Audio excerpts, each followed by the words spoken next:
Hello, Malik Currington here, Family Budget Fisherman. Thank you for tuning in to this another special episode on the channel.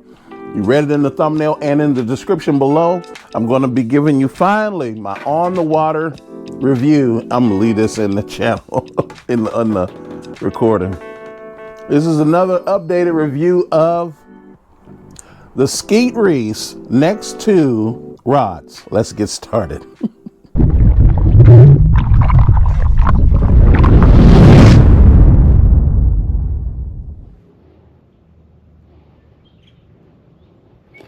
All right, we got my Skeet Reese Next 2 rod,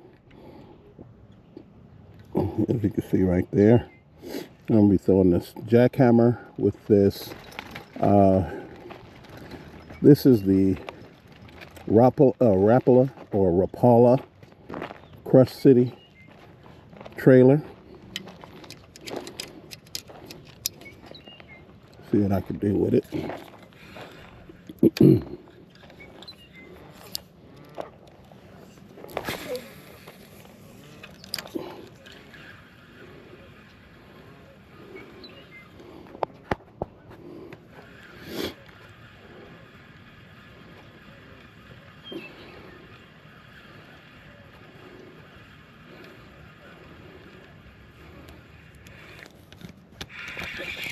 There we go. There we go. There we go.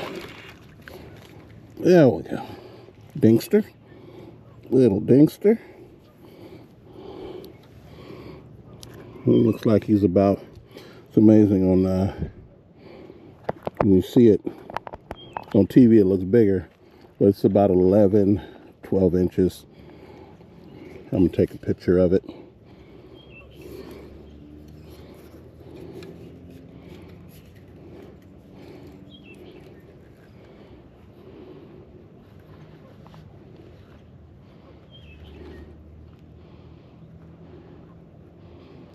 Let's see.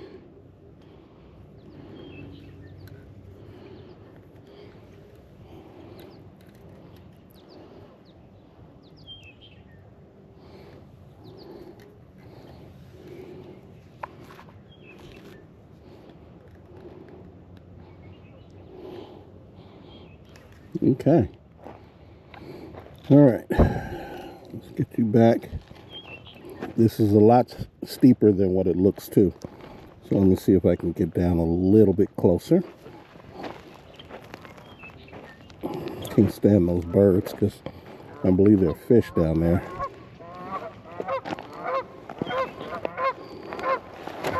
There we go.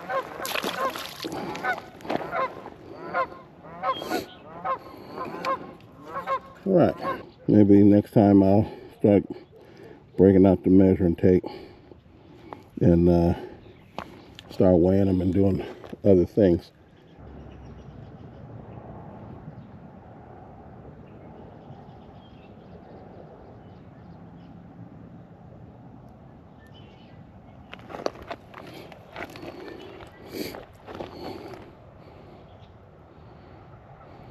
All right.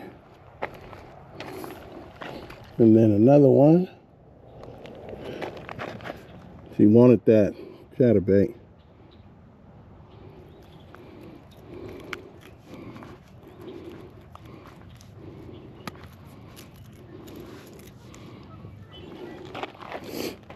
Okay.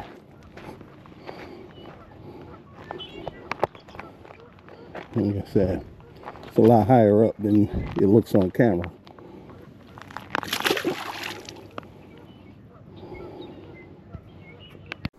Thank you for tuning in and sticking with the channel. As I mentioned in the intro, I have the latest model of the Skeet Reese rods. Unlike the previous model that he had, this is a signature series rod selection, and it had various types of models. You had some with the black. It went from yellow to black on the rods, and then some were all yellow. But it was a great rod. As a matter of fact, it is responsible, as I mentioned before, for me catching more 5-pound plus bass in my of all compared to all the rods that I have in my rod locker, this one has helped me to catch more of the 5+ pounders. So having said that, I am very interested in this rod here. So just to give you right off the bat, the rod performed really, really well. As a matter of fact, I would compare this, if you like the Victory, this performs at that level. If you like the Icon series of rods, this performs, I would say, better than those rods for the most part. If you like the Shimano Zodius, it will compete with the Shimano Zodius. If you like the any of those $200 range rods, this can fit comfortably in that selection of rods. So I like it. It's a little bit heavier than the previous model. This one's at 3.5 ounces. This is 5.1 ounces. But the balance on this rod is a lot better than the balance on that previous model. Let's see, there it is right there, about where the 2 is on the next. It's a good balanced rod. Even though it weighs heavier than that previous model, I didn't get fatigued in a way that I would have with other rods. So just so that you know, this rod performs really, really well. And as you can see, it's a very balanced rod. So I would recommend this rod to you for a lot of applications. I had more fun with reaction baits than I did with finesse baits. And what I mean by that is the lighter end finesse baits. So if it got down to 1/8, there were other rods in my rod locker that I would have had more fun with. Did I have fun with those? Yes. But I had more fun with the reaction baits, particularly the chatterbaits, the jackhammers, that blue silent, black and blue silent jackhammer. I was throwing the 3/8 ounce, and I had so much fun with with that particular lure. It became my favorite lure on this rod. I did throw swim baits and worms, and I did throw crankbaits, lipless and square bills, and even some medium divers, and they all did a good job. But I really, really loved the way the chatterbait responded to this particular rod. Rod is extremely sensitive. It is very sensitive. And I think it has to do, of course, with the microfiber, as you can see, which builds the handle of the rod. That sensitivity runs right through it. I do like the fact that it has more guides. Some of you have told me in times past, well, more guides means more friction. That may be true, and I'll acquiesce. That is a true statement.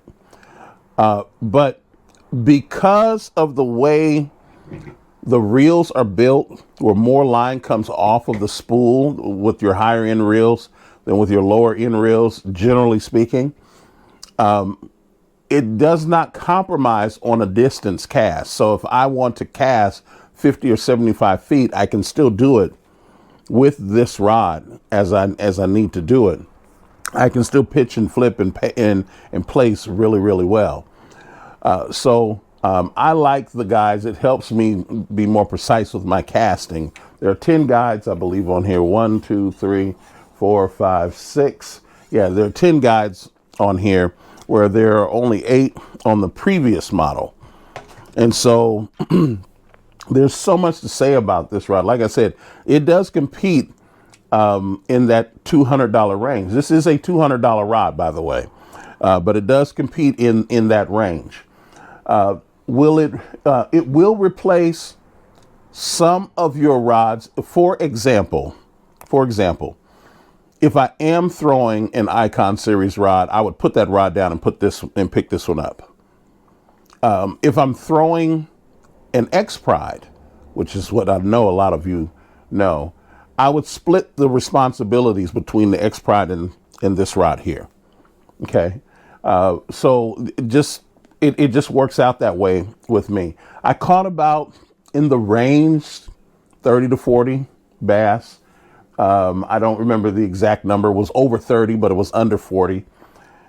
And there were different types and sizes. And so the hook sets were really good. And being able to retrieve the bass. When I got into snags, what I did like was, as I have a certain technique to try to get rid of some of my snags. And the way this rod is designed was really helpful in to remove snags. And I think that rod companies need to think about that as much as they think about hook sets and bait retrieves. When we get a snag, there are things we have to do in order to get that snag out from time to time. And while we can all say, well, there are all kinds of snags, there are, but there are some snags that we all have the same way. And companies need to think about that when they're developing these rods. So there's not a lot to say in terms of the performance other than the fact that it performed extremely well. I've fished in the rain, I fished in the wind, I fished when it was hot. I did use my Vanford. I did use the fluorocarbon, and I also used the braided line, as you can see in one of the videos, or will see. And it really did a great job. And so the braid just flew through there. I mean, I was really able to make some really, really long casts. And so I, once again, would recommend this rod. This actually, and I do need to say this, unlike the Signature Series, as I said before, this is his. This is Skeet Reese's rod. He has a rod for every kind of application, spinning and bait cast. I know there are some of you who wonder if there are bait cast models not bait cast models, but if there are various rods for various applications. Yes, Skeet Reese, it seems that he had a design for this company and this rod in the same way that Dobbins did. Now, there is one different. I don't think that you can get these retail. You have to purchase them direct from him. I actually was at an expo where he was there, and I bought this rod at that time. But these rods you can only get from reesefishing.com, I believe it is, and order them there. Or at, maybe there'll be some local dealers from time to time. But it is worth it. This model here happens to be a 7'4". This previous model was a 7 foot, and this model is a 7'4", and it's a medium. I think it's a medium, and it is 1/8. The lure rate is 1/8 on the low end, 3/4 ounce on the high end, and the line recommendation is 7 pounds on the low end, 12 pounds on the higher end. And this one is called Forward Facing Sonar Jig Head Minnow Nico Rig Wacky Drop Shot Texas Rig Swimming Worm Tokyo Rig and 3 to 4 inch swim bait. But I say this, there's no warranty on that, so use it to the best of your ability. You don't want to throw a 1 ounce bait on here. That I would mention. Don't throw a 1 ounce bait. Whatever you do, never top what the lure recommendation is for the heaviness of a particular bait. But outside of that, you will be pleased with this rod. If you made an investment in this series of rods, for those of you who did make an investment in these series of rods when Dobbins owned Dobbins rods, it's not owned by him any longer, you will be pleased with your investment in this rod, in this company and their selection of rods. So if you have any questions, well, first of all, if you bought one, let me know what you think of the rod you purchased. If you have not bought one or you have any questions, let me know in the comments below, and let's have a conversation about it. Like I said, though, like this or any other rod, never, ever, ever make any or buy anything that will break your family's budget, but by every ethical and legal means, get out there and break your personal best. I'll see you in the next video. Take care. Be blessed.